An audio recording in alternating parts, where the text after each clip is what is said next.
Good afternoon. Right, guys, we are streaming live. We're live on the YouTube channel. We're live on social media. Jim's got Instagram and his TikTok running live. So if you're watching on that. So, Jim, we've reached quite a poignant part in your journey. Wow. So you're no kidding. So we finished off last week. I've never told this story before. Yes, we went through your journey. You're at the point where you've just retired from your day job. Yeah. Your empire is built up. You're at the £1 million mark, and the journey forward for here is quite a lot of you thinking about where you've been and where you're going. I think you said you start to maybe sell some property and things. But what was your thought process at this point? You've just left your job. You've got obviously your portfolio running. Yeah. What was your aspirations from here, and what was your thought process at this time? I think we're around about 2005. 2005. Yeah, 2005 is when I retired at 30 year old. Okay, so I'm retired at this point in time. If anybody wants to ask any questions, please feel free. Good afternoon, Gary, by the way. If anybody wants to ask any questions, please feel free. We will get to these questions at the end, possibly, and the TikTok crew and that, because we usually extend it and run on from there. But primarily, this is how I lost $1 million. And it's like, sorry.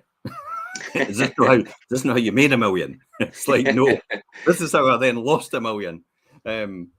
And associated mental health issues and everything that came with it. Literally.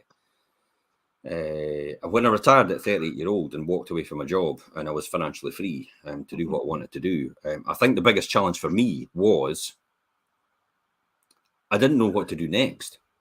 I hadn't planned anything. I didn't expect to actually retire so early and actually be financially free so early. I expected this to happen at 65 year old because that's the plan I had been told.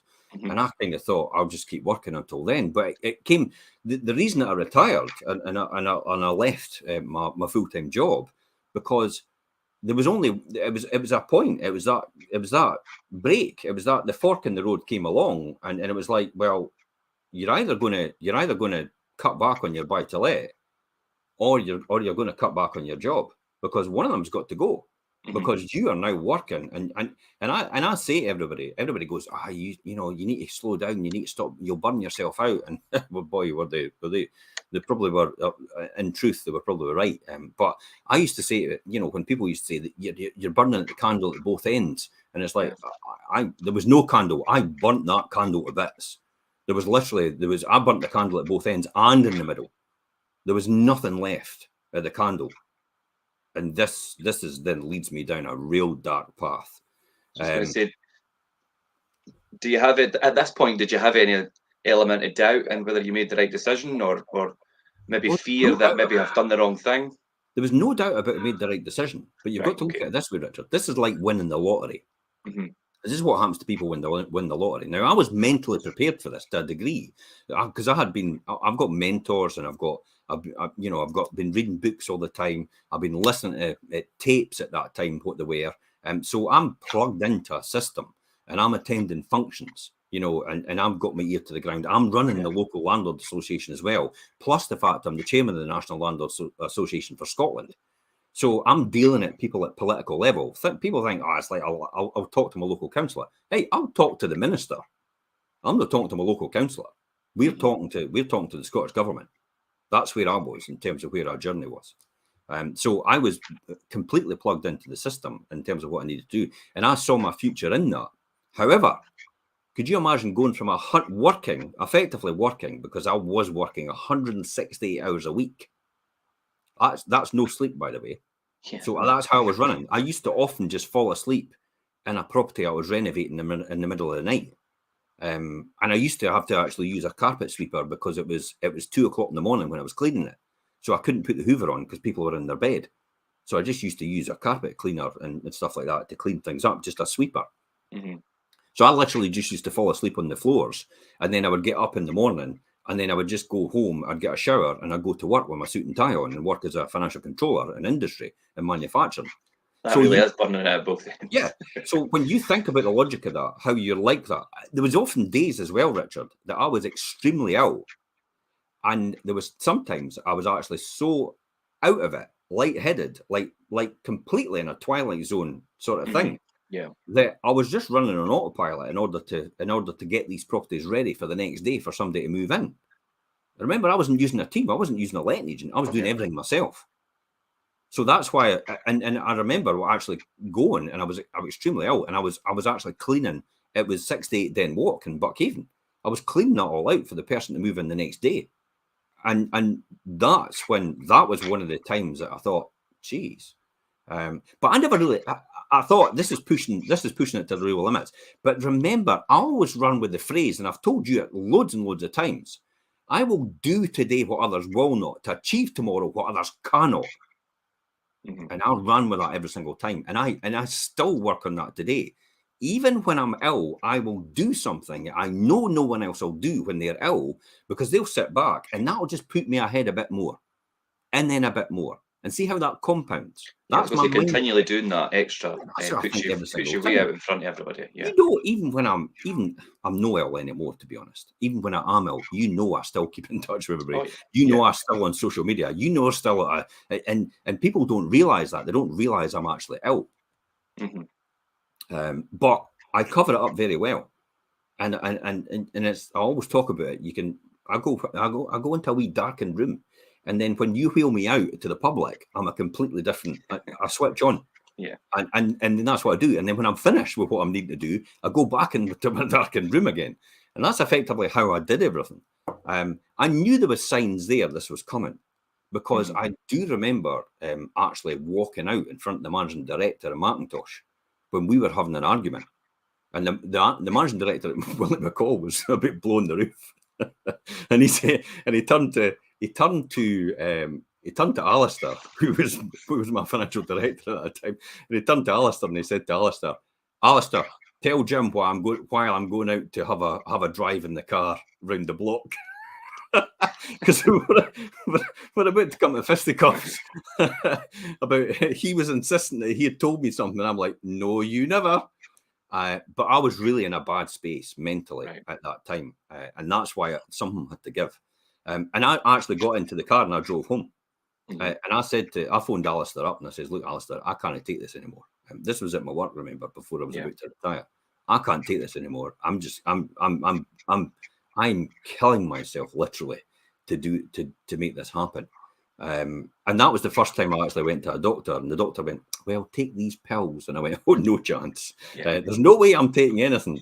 It's like, because it was antidepressants he wanted me to take. But he didn't, he thought this was all about anxiety. The doctors are like that. They don't realize. They just think an antidepressant will sort it out. But it didn't. He said, take these for 2 weeks. And I'm like, now I know antidepressants take at least 2 weeks to kick in anyway. So there's no way. And then to come off them as well, you need to. So at that point, I said, no, you're all right. I've got the prescription in case I need it. But other than that, I'm not going to use it. Yeah. But that was a warning sign that I didn't pick up on. But I did know that at this time I was fueling myself with alcohol. I was fueling myself with, just forcing myself to do things when I shouldn't be doing it. When most people would say, look, you need to sit down and stop for a minute. But I just knew my dream was more important to me. I would literally die rather than fail. That's the mindset I have with most things. That's literally, and that's how I think. And I still kind of think that today, although I know my warning signs now, my triggers. I was just going to say, obviously, depression and things and mental health there's a lot more awareness about it now, and people are a wee bit more aware of how its effects and things. But do you think really? When people come on and say, "Oh, I'm depressed," there's depression, and there's chronic depression, Now, chronic depression will last with you for a long, long time. This is when there's something severely wrong. And there's depressed. There's depressed as in, I just feel demotivated. I just feel that's depressed. You could snap out of that in no time at all. But chronic is actually a chemical thing. And do you think did it take you a long time to realise you were heading in that direction or in that position? No. Or do you think you were putting up? Do you think you're so focused on what you want. You're so focused on your dream. Did you push it to the side? Listen, Richard, I've got it now. I am literally retired, financially free. I never need to worry ever again about money. Yeah. I never need to rely on anybody ever again about money at this point in time. But I knew in order to build my property business again and keep going on from there, I had to give up something. And there was no way I was able to work part-time in Macintosh, where I was in my full-time job. There was no way at that point in time. So I had to give that one up. One of them had to go. And that's when we talked about my retirement. Yeah. But could you imagine going from that sort of speed and that sort of adrenaline, cortisone all the time, because that's what it was, and fueled by, you know, a lot of people use alcohol out there to keep them going. They use it to supposedly to relax them, but I'll trust you, it makes you worse the next day. It causes severe depression the next day.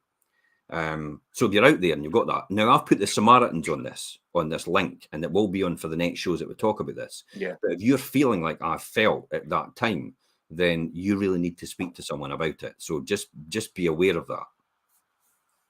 And there's a link on here for them, and you can free phone them anyway from anywhere on your mobile and stuff like that. And you can just it's something to talk to about your situation.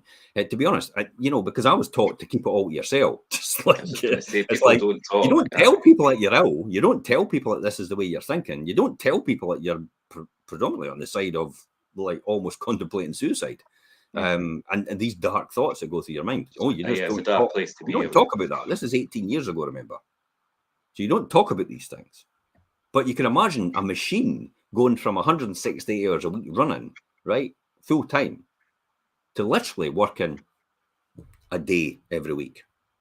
That's it. That's all it took for me to run my buy-to-let. It was just a day a week.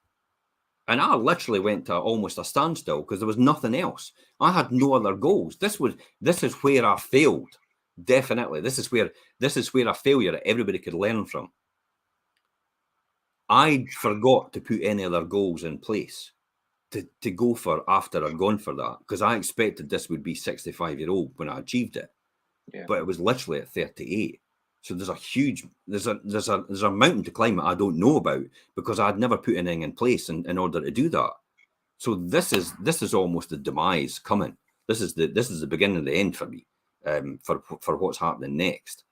So that year, literally between now and I started the estate agent's business, I call it the lost in translation year. Literally, I had no idea where I was and what I was doing. I just felt myself looking for things to do and hanging about older people who are retired, because nobody else is there. There's nobody else there to enjoy it with, because you've no brought. Listen, I was always told, make sure, for God's sake, by my mentors, and I never realised that, make sure you bring other people with you, because it's a lonely place at the top if you haven't it. And you're there all on your own. And it's like, that's when it starts to all fall apart, because you realise you've built all this wealth and built all this system, but there's nobody to enjoy it with. There's nobody to sit on the beach of the world with, the beaches of the world. There's nobody to go anywhere or do anything with. So I ended up actually hanging about with people a lot older than me at the golf club, who were the old brigade, who, had done their bit and all the rest of it. And literally they were at the point of just talking about their ailments every day. And how oh, my hip, and oh, my prostate, and and it's like, I don't resonate with that. You're not there yet. And the brigade, and even at that time, it was even worse, because remember, I don't resonate with that at all. So the difficulty here was, I was in with that, but then I was still drinking at that time as well. And then it's the old thing about, I'll just have a pint in the club in the afternoon. Yeah. Because if you've got that extra time, it's easy to mistakenly fill it with that. Aye. Here's my dad. Let's have a drink together, Dad, during the day. Because isn't this great? I have the option to do this now. That's a slippery slope to nowhere. Yeah. Now I know that. but you don't see that coming. So hopefully people will realise if that's happening to you right now, it's coming, whether you like it or not. It just creeps up on you. And it's because you've got no vision, you've got no goals, you don't know where to go next.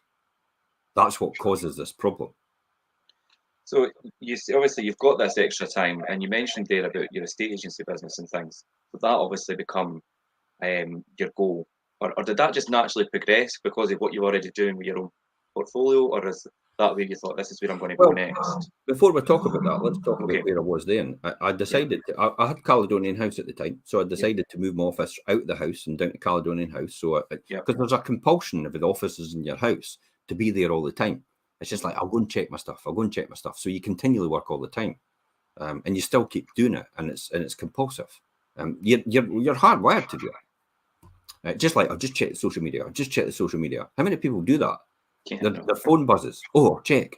It's like, my God, switch off at some point in time. Just even if so, and check maybe do it within 2 hours. Every 2 hours, check your social media. But I, pot calling the kettle black, by the way, because I still do it. But the in between was the problem. I moved down to there, and I had my own office, but I wasn't really doing anything because I wasn't really actively investing in property. But then I thought I better get moving again. So I started to actually actively invest in property again. I started to then look for property, and I was buying. And I remember Gordon Jackson, who was part of Remax at the time, but I also looked at the price in the market, and I looked at the refurbishment projects I was doing. The 2005s at Railway Place, with leasing with the council, the land at Thistle Terrace, the property at Durward Street, all these ones, the refurbish and flips, I was doing at that time in between. So when I was flipping some of these properties and the land and that, I actually spoke to Gordon at the time, because he was the agent I was dealing with at the time. He was fantastic at his customer service. This guy was first class, and he still is today. He doesn't do this anymore because something else happened in his life. But he was first class at what he was doing, and it was just like exceptional service and exceptional results as well. And that's what inspired me to go to him and say, look, Gordon, I'm actually thinking about selling a couple of properties. And he went, well, can you hold off actually? And this was walking down the high street. He said, and I stopped him and says, can you hold off? And I went, for a couple of months. And I went, yeah. He says, what are you thinking about? Like, now, see, in between then, by the way, I went to see franchises for KFC. I went to see a franchise for McDonald's. I never got accepted because I was too out the box thinking about it. McDonald's only want people that want to earn £30,000 a year. And basically, we could fleece them as much as possible for the rent that we charge them for their units and the price for the burgers. McDonald's are in the business of real estate, let's be honest. And McDonald's won't accept people that won't toe their line. They don't want you to do anything else outside of that. So when I went to see KFC franchises, we were the one to do them. Burger King wasn't doing them because that was part of Pillsbury.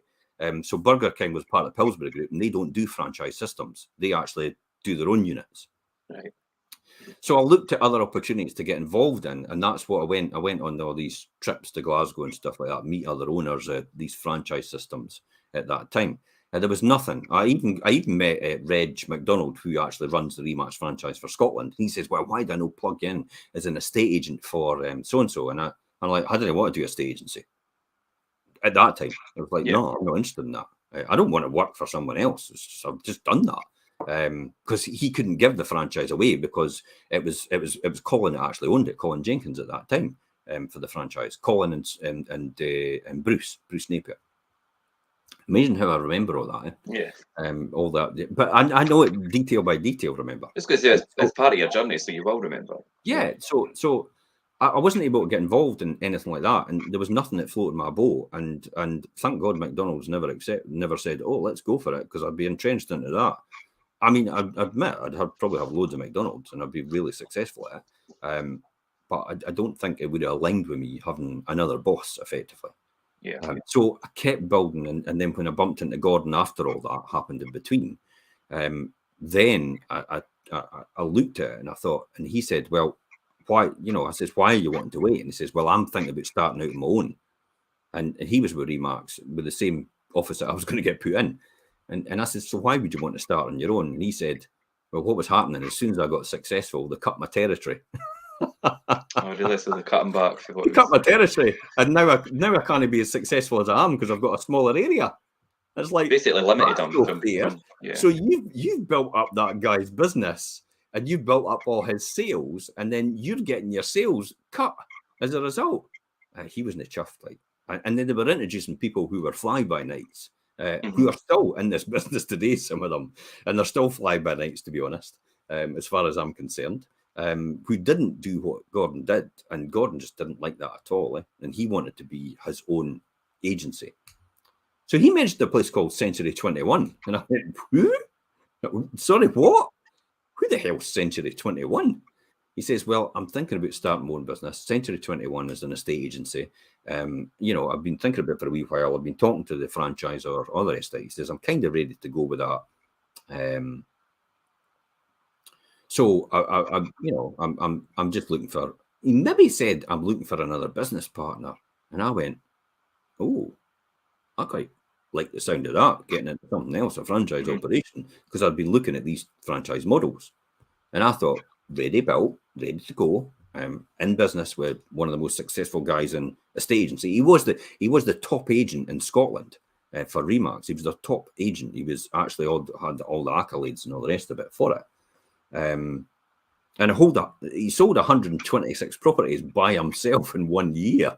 It's like, oh my God, I know what it's like to do what I do now. And it's like, for you to sell 126 properties by yourself in 1 year is something astronomical.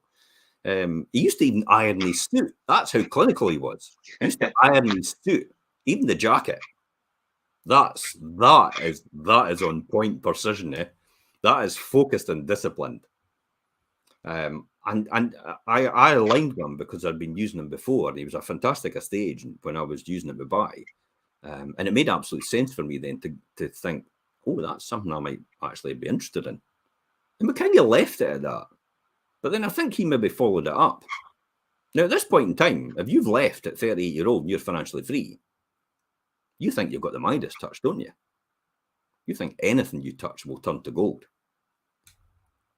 So this was one of my failings, definitely. Okay. This is something that everybody could learn with. I actually went into it and thought, it doesn't matter what I sign up to, I'm going to make a success of it. I mean, I even talk about that today, didn't I? Even if I got involved in McDonald's, I'd still make a success of it. I'm convinced in my mind I will, but there's obviously external factors that stop you from doing it that you have no control over. So I just went in a bunkered approach to myself, and I thought, I could do this. I could make a success of Century 21. I could be this. And the thing that really did it for me is point of readiness. I was ready to look for another opportunity to run by my own business. I thought I had the right business partner. At that time, I probably did. And also, the other one was, I was out in Spain when we went out, when we were thinking about it, and I says to Elaine, you know, Gordon was talking to me about Century 21, about a franchise system. And it was like an epiphany from God when I looked up on the balcony of a we'd never seen this in our place in Spain. We'd never seen any of this before, ever. And all the time we've been out there. Remember, I bought this at my place in Spain in 2003. So this is about 5-6 years on. And all of a sudden, out the blue, I look up on the balcony in this apartment, and there's a sign that says "For Sale, Century 21" in the middle of Spain, where we are. And I've never ever seen this before. And it's like, oh my God, if that's no a sign, what isn't it? What is? Yeah. You know? So it was almost like everything, the moon and the sun and the stars all aligned at the same time, and the planets were in complete alignment in order for this to happen. And with me being so bravado and thinking I've got the Midas touch and everything I touch turns to gold, which it was at that time, especially in property investment and especially in my career, I thought this is what I want to do. You know, this sounds a great idea. So I went in with a complete blinkered approach, no business plan. I was just going to say, so just to touch on before you go down this road. So you say you've got like the blinker approach. So just to kind of get an idea of your mindset. So although you do need that element of confidence to succeed in things, do you think you went in, like you say with the blinkers, you didn't do, I mean, did you do risk analysis of what you were going to do? Or do you maybe just think, that's so right, okay. I stupidly assumed that Gordon had done all this. Right. Because okay. Gordon says, oh, I've been looking at this for the last, whatever months. And he showed me some sort of plan that he had done on a back of fag packet, more or less. It was a spread. Effectively, you could say that. If this is where it gets, this is where you have to watch. Yeah. If I sell 120 properties, if I get that commission for it, if the average price is that in the area, if the overheads are that, then I'll make that profit. See all the ifs? Yeah. No qualification about where the ifs came from. I never asked them. I just assumed that he had done his homework already, and the fact that, well, obviously that's maybe the average price. Obviously that's the average fee you get. Obviously that's the average that you'll be able to sell to get 10% in the market or 15% in the market. Obviously that's a foregone conclusion, and I'm so successful, everything I touch turns to gold. This is a recipe for success again. The money's going to roll in. I can laugh at it now, but I tell you what, once you hear what happened and all the story and the journey, because this will take about 3 or 4 episodes of this to learn the lesson, I suppose. And it was, and I went in completely blinkered. So, you know, Stuart White was the master franchise holder at the time. You know, he's a great salesman, but that's about all I would say. Sorry, Stuart, I know you're probably watching this. but I'll tell you what, it's just, I was stupid. I was stupid enough to actually think I could turn everything to gold. I had the Midas touch. And what possibly could I lose? And I stuck my name on a contract for £100,000 up front. Okay. Because I thought, well, 100 grand, it's an investment in my future. I could make that back easily. With these numbers that we're talking about, I hadn't even checked. But what I did as well is I countersigned everything for the next 5 years of franchises. 7 franchises. And every single franchise meant that you had to pay every single month a fee to Century 21 and then pay 8% of your top line income to Century 21. And then pay, because it was a self-employed model, 70% of your income to the person that generated the sale, the estate agent, because they were all self-employed estate agents. And you were left with 22%. 22%. Now, remember, when Gordon does these figures, he was doing the figures as an estate agent.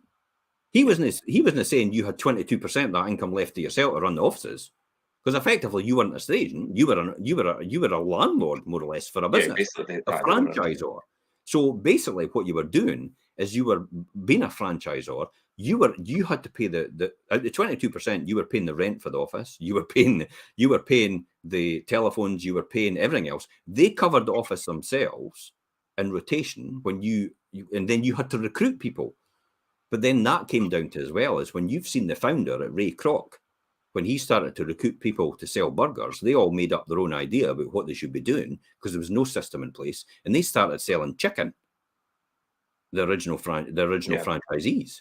So effectively, there was no system in place. We were flying by the seat of our pants when I got into this, and then found out, oh my God, I've signed up to a system which actually is flying by the seat of their pants. They showed me a folder which says, oh, this is the folder of the Bible. Mm-hmm. It's like, Bible was just bullshit, basically hijacked from America. And literally, I would lock myself in. But I had been guarantor for everything. That's the problem. I was just going to say that. I'm now the guarantor. Who's got all the wealth? Yeah. Who's the guarantor? Who's going to have to pay all this? If anybody walks away from this, who's going to have to pay all this? Me.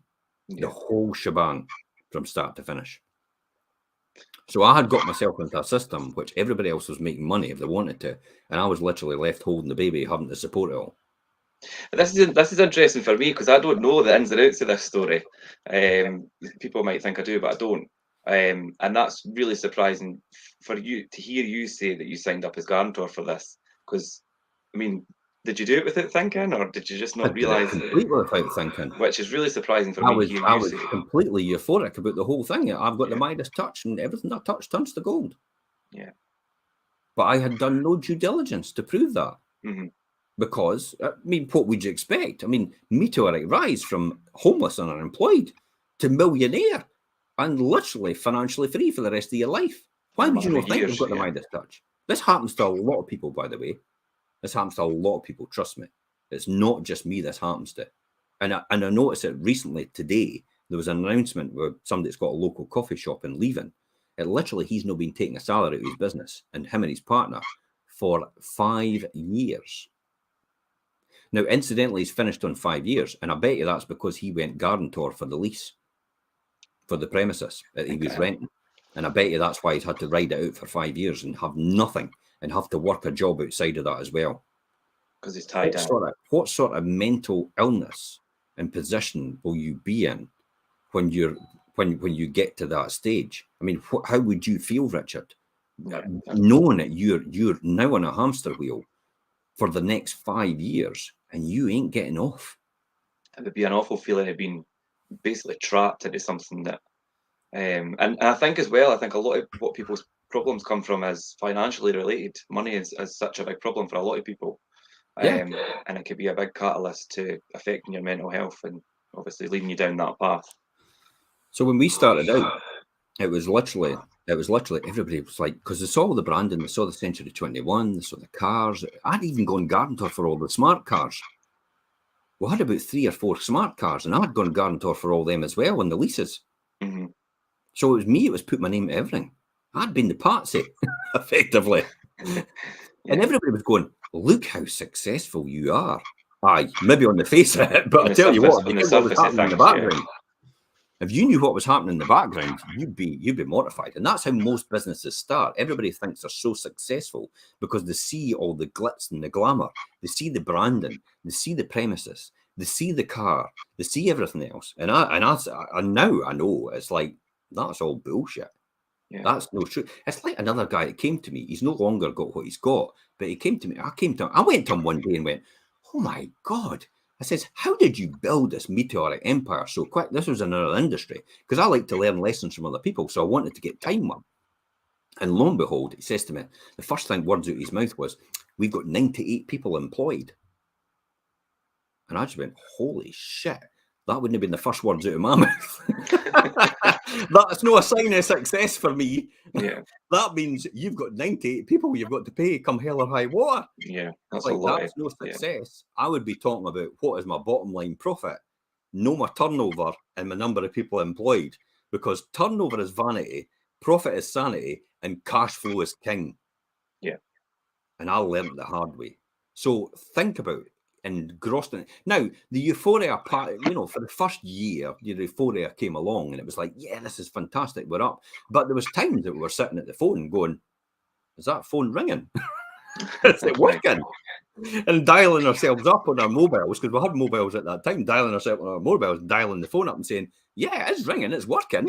It's like, why is nobody doing this? We were beating the streets every single day. We're canvassing. We were literally just going to say you'd be on foot at doors. Yeah, the canvassing cards in our hand every single time, putting them through people's letterbox. People go, "Oh, why do you not just put them in the post?" It's like, you know what happens to a canvassing card when it goes in the post? It goes straight in the bin. Very few people actually read it because it goes in with everybody else's shite. Mm-hmm. So we took the premise, we took the reasoning. We'll do the canvassing outside of the post office hours, so we'll do it at weekends as well. Now, this was a great learning experience. I've got to say, you learn a lot by your failures. Yeah. So this was a great learning experience because I got to know about the neighbourhoods. I got to meet people on my travels when I was walking about and talk to them. I got to know about the type of properties that were available in the area in terms of housing stock. I also got to know the demographics. I also got to know where all the wee parks were, where the park was for the kids to play at, where maybe the doctors is in relation to where that is. Because some of these places, like you go up a wee alleyway and you go, oh my God, I never knew this was here. I never knew there was a restaurant here. Yeah. Cooper was like that all the time. So was St Andrews. Yeah. Every time you turn the corner, it's like, who puts a restaurant up an alleyway? St Andrews and Cooper do. Yeah. And you'd be amazed at how many wonderful places there are. Really nice places there is. Yeah. So you get to know all that knowledge and all that information by doing canvassing. So that for anybody out there, it's starting as an estate agent, canvassing and beating the streets on your feet, like a copper on the beat, going around every door and putting a letter. But I tell you what, you better do it right, because there's a way to do this, or you'll get castigated for it. You open the gate, you go in the gate, you walk up to the door, you open the flap, and you push it right through the door. You close the flap. You don't leave it hanging outside the post box. You then walk out the gate. If there's not a fence in between next door and you do not cut across their front window like the postman does. You go back out the gate. You make sure the gate's closed properly. You go round to the next person's gate, and you do exactly the same thing, regardless. Yeah. You do not take shortcuts. Because I tell you what, you'll be out there with somebody for your guts for garters. That's the expression. That's an old expression, but I tell you what, that's what they'll be doing. So these are things that I've actually been taught, plus the fact that I had a great knowledge because I used to clean all the telephone boxes in Fife. Yeah. A lot of folk didn't realise that. I used to sweep and clean every single telephone box in Fife as part of the contract with the post office at that time, because they ran it. My father had that contract. So when I was a young laddie, when I was working with my dad, I used to go out in the van and clean all these telephone boxes. I tell you what, that was a lesson. And, just that got me used to cleaning toilets as a landlord. Yeah. And just cleaning houses, because if you've done that and cleaned the telephone boxes, wow, some of these telephone boxes are terrible. Some of them have got shit in the handset. Just going to say, some of them are used as toilets. You had to clean all that out. There was no rubber gloves at that time, by the way. You had to clean all that crap out with your brush and everything like that, and wash it all down and get the J's fluid out. God, J's fluid out. That smell will haunt me for my life. For life. Elaine goes, "Oh, it's a wonderful smell," and I go, "God, it just takes me back to the time I cleaned the telephone boxes." So J's fluid, I had to spray everything. I had to clean all the fascia. We had to get graffiti remover to take all the spray paint off and everything like that. And you used to get all these different things we had to do, and then wash the outsides of the telephone boxes. But I had a great knowledge because I knew all the streets by the telephone boxes because I drove them all. So I knew where to go. So it was another great knowledge of I was able to add on to what I did. And as well as the knowledge in industry, it had collated with helping run these manufacturing businesses, and has been as an accountant as well. So all that knowledge compounded into what I was doing in this business. But unfortunately, I've got to say, it was Gordon's baby. It was his baby. Mm-hmm. And really, it wasn't my baby. I was just helping look after the baby. But the difficulty is, I just made an assumption and thought he was able to take the reins and run it as a business. And he was financially astute, and he wasn't. Gordon's a fantastic salesman and absolutely brilliant at what he does. But finance was never his thing. And he just felt that throwing money against it all the time was the answer to everything. And I know that's not the answer. It's clever marketing. But at that time, I let him take his reign. I let him take the reins, and I let him run with it, and basically ran us into the ground financially. So it came to the point, and at that time as well, it was becoming so difficult for me, and we were trying to generate business. I looked at an opportunity. I thought, maybe I should sell some of my houses now because I'm getting a good return on them. And that's ultimately why I sometimes, and I don't regret selling them because I really made a good killing on it, but I paid a lot of capital gains tax on it as well. God, one year I think I paid my capital gains. It was like horrendous. It was like 30 grand personally, and it was about 45 grand in my limited company. It was a huge amount of capital gains tax. Yeah. And that's with the allowances as well. And indexation as well. So, that was that time where I told you we sold our property, but it kept the market going as well, and it kept us going, especially, and because we were taking the profits for me. And I was able to reinvest that back in the business. So unfortunately, what happened was a 50-50 relationship in the beginning, because Gordon had made a lot of money in the beginning from being an estate agent. An estate agent, He had money aside as well. So we were able to put 50-50 in the beginning, but that relationship changed because he ran out of money and I didn't, because I still had money coming in from the buy-to-let, even though I wasn't earning money in that business. So it was difficult, and it was a strained relationship because of that, because it was like, well, we're going to have to put more money into this. We never really thought about, maybe we should just put our prices up.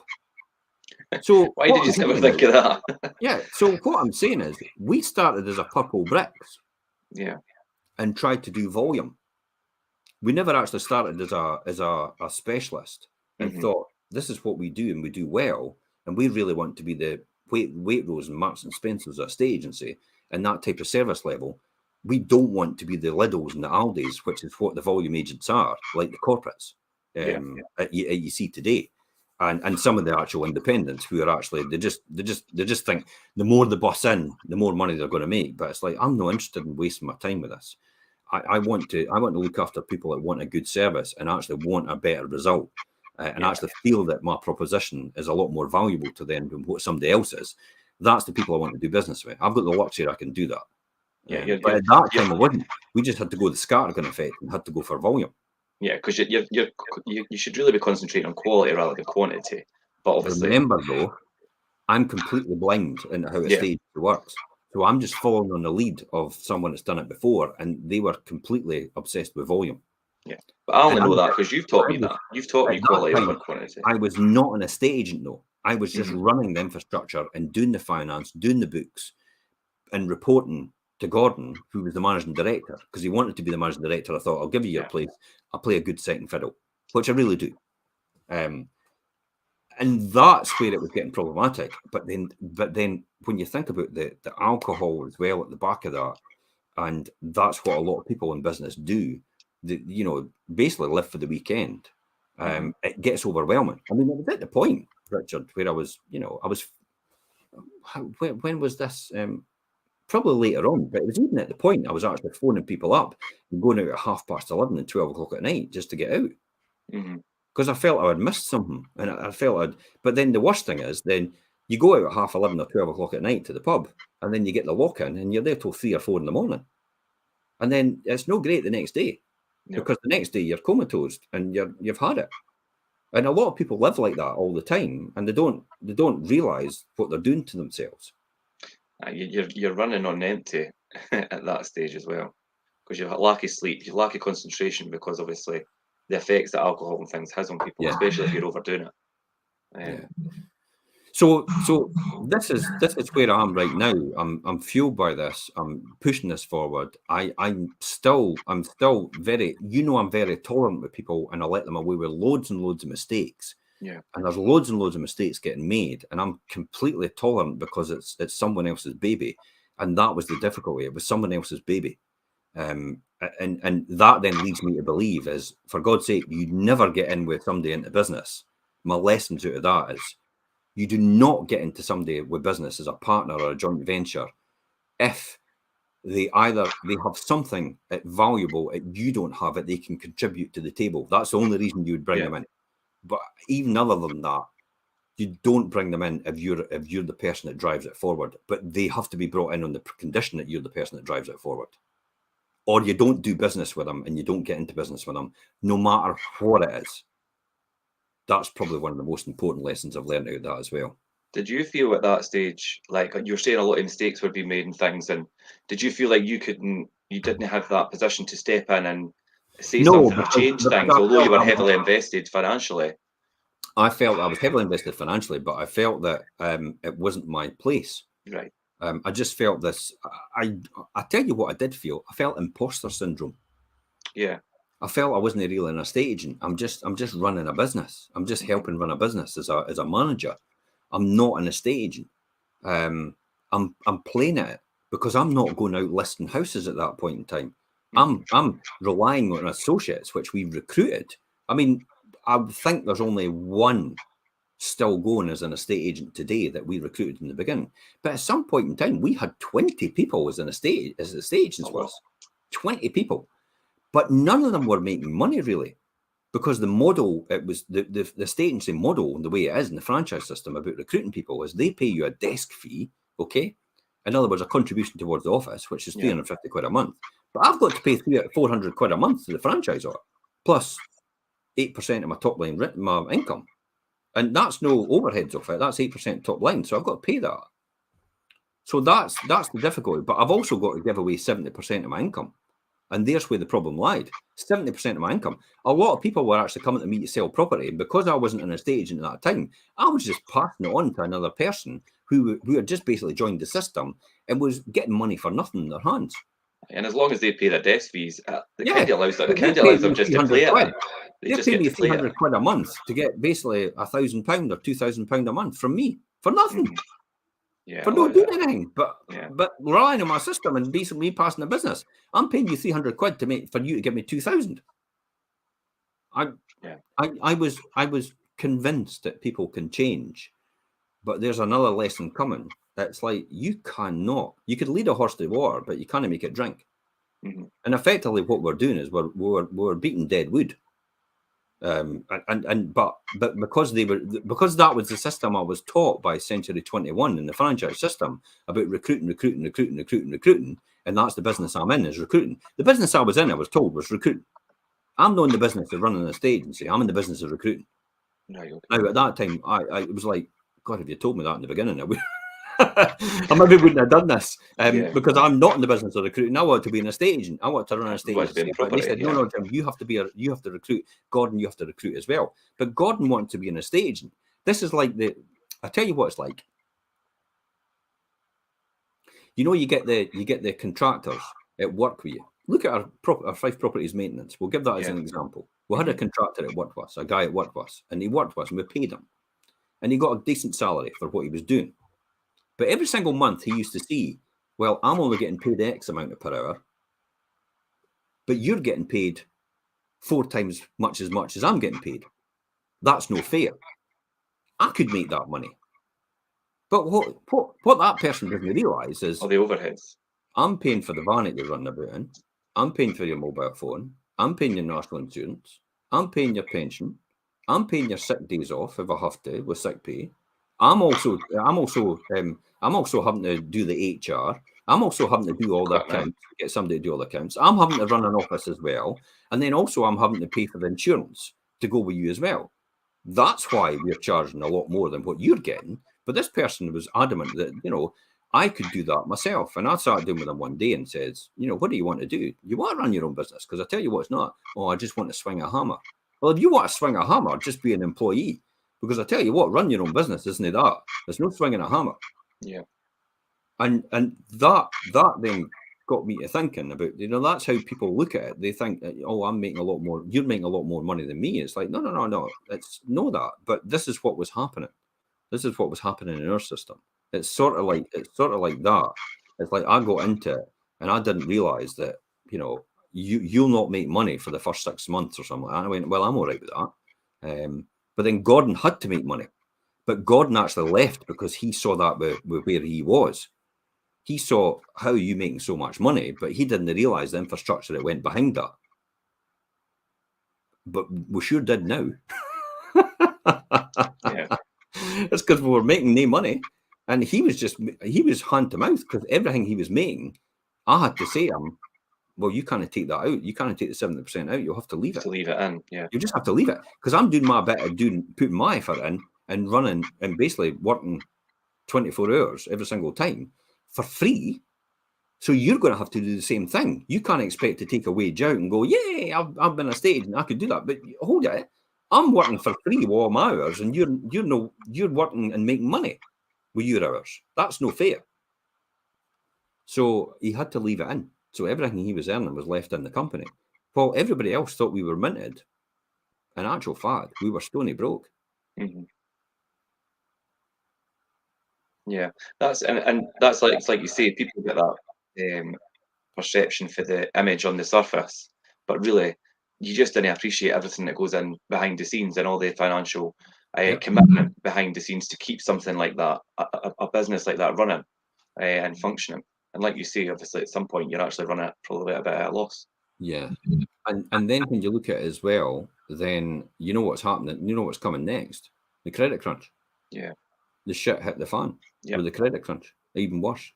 So you've got somebody basically, drinking excessively all the time, even getting worse. I mean, it was getting worse to the point where I would have booze in the house and I would start drinking that as well.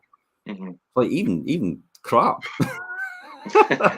it's like even the shit, even your cooking sherry and stuff. It's like I was going to say something like Maduri or something that's. What's Maduri? I was about to say it. Honestly, we had Maduri. We bought it because we saw it in Still Game. Funny with Maduri. We'll get big Innis. Innis will come down and sort them, but for God's sake, didn't let him near the Maduri. And literally, that's how we had a bottle of Maduri in the cupboard, and I actually drank that and all. But that was that obsessive. That was that having to calm myself down. I was using alcohol as a coping mechanism, like a coping mechanism. Take the edge off every single time. It wasn't I was addicted to the alcohol. It wasn't that. It was the fact that I was using it as a mechanism, other than anything else, to take that edge off the constant anxiety that you felt. You've got to think about it like this. I was getting up at 3 o'clock in the morning, Richard, sometimes, and I was going to look in my competitors' office windows to see what they were doing. Honestly. And it's like, you thought, I used to roll up in White Causeway and Kirkcaldy. I could tell Delmore this because he's left now. Andrew's no longer around Delmore. But I used to sit and they used to leave all their stuff on their desk, so I was able to know what they were doing and what they were up to every single time. Mm-hmm. And I was able to do that with every single estate agent. I used to do that in the middle of the morning at 3 and 4 o'clock in the morning, because I couldn't sleep. I was excessively rattling all the time, every single time. That's not healthy. That is definitely not healthy. I could not sleep every single time. People used to go, "Oh, it's unbelievable that you're asking me back. You know, you're answering me back at 3 and 4 o'clock in the morning. That's dedication, Jim. That's flipping can't sleep and anxiety, and it's all coming round full circle."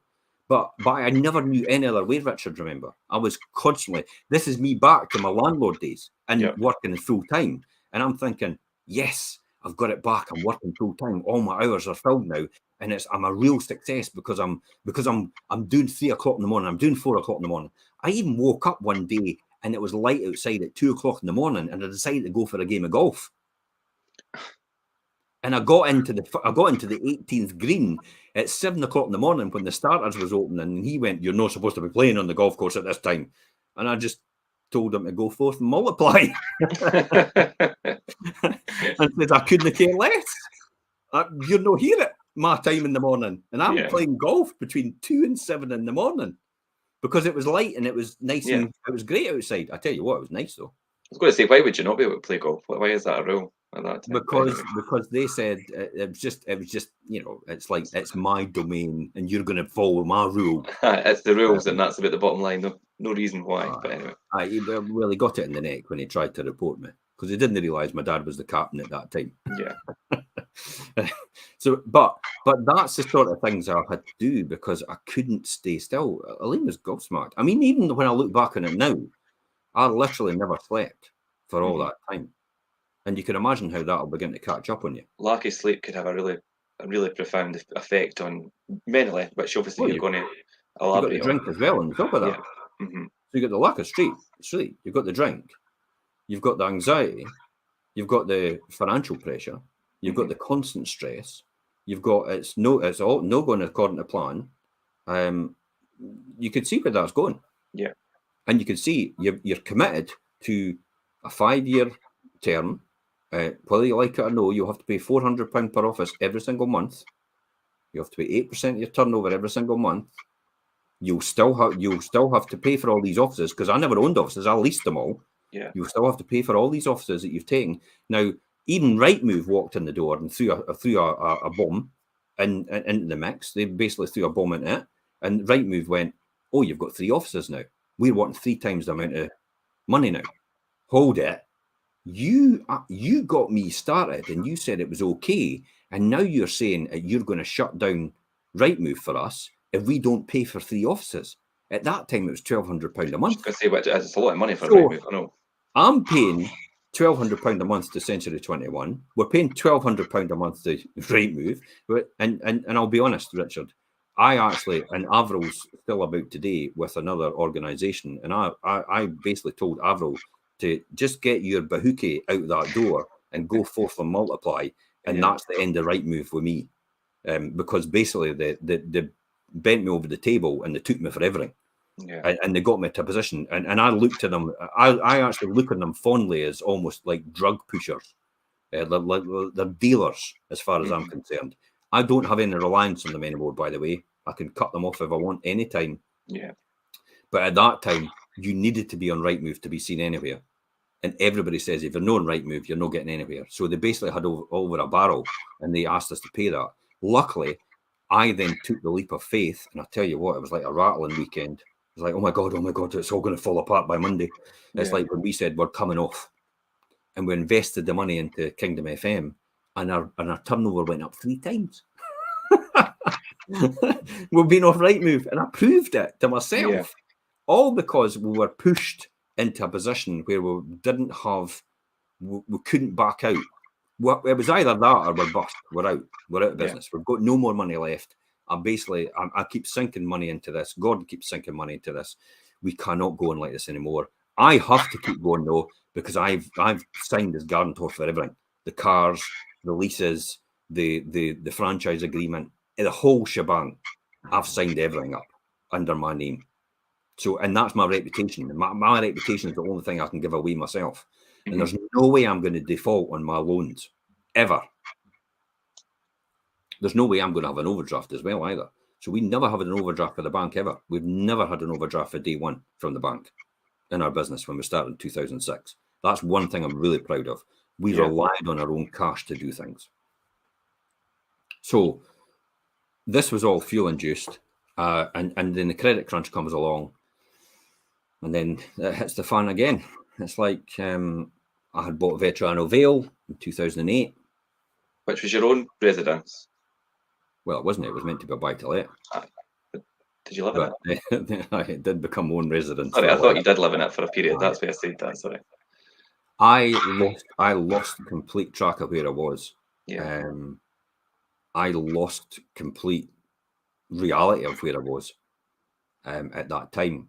You could see how all that in industry, from homeless and unemployed to where I was and working all these hours and consistently not getting sleep and consistently drive myself forward and consistently moving forward as well, how that came. And the toll it had on Elaine was immense when you think about it.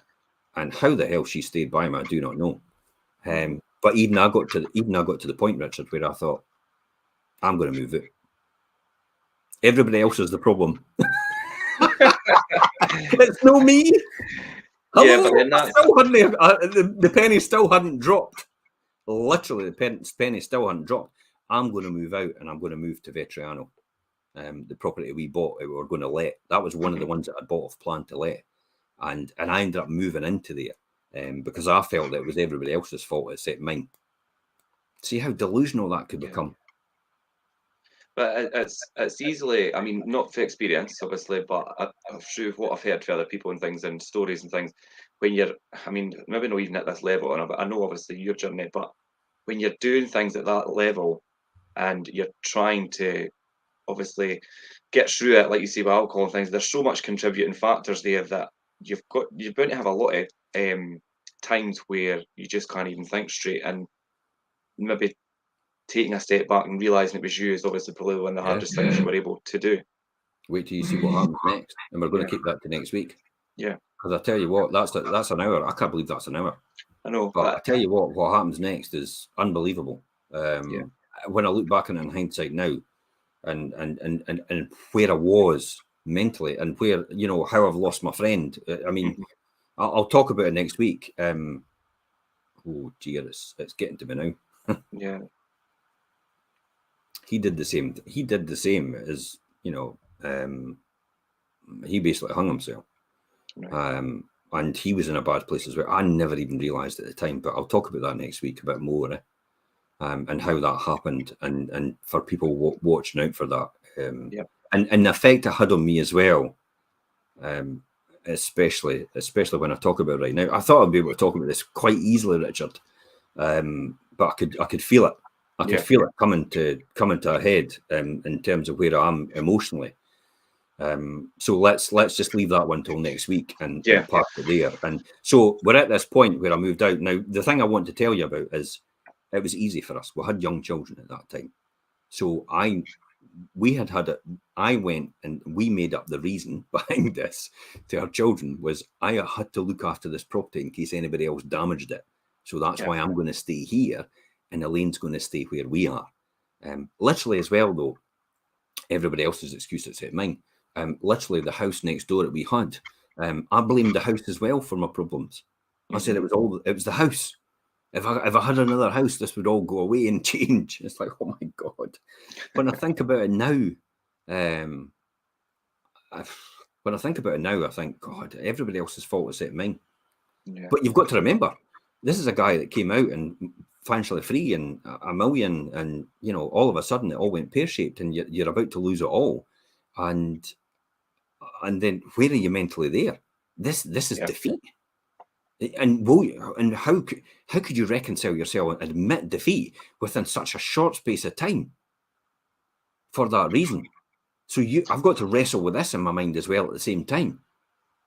That's a hard thing to deal with, I would imagine, obviously. Well, clearly it is. But, so next week, we're going to talk about, you know, what happened next, where it went from there. We'll probably end up covering depression as well again. Yeah. And how that happened, and as well for my friend and how that happened for him. It's probably a really good lesson for people out there. But as I say, if you resonate with some of this and it's really, and you think, God, that is me to a degree, or that's some parts of me, then please feel free. Samaritans are on Samaritans, there. Have a wee chat with them. If you want to chat with me, I'm more than happy to have a chat. There's a fantastic book I always recommend to people. I'll talk about it next week. And I always send a free copy to some people that are actually going through challenging times. And it has helped a lot of people. So we'll talk about that next week as well. Okay. Right, Jim, thanks. And next week, 12:30 Monday, guys, we'll get the next instalment.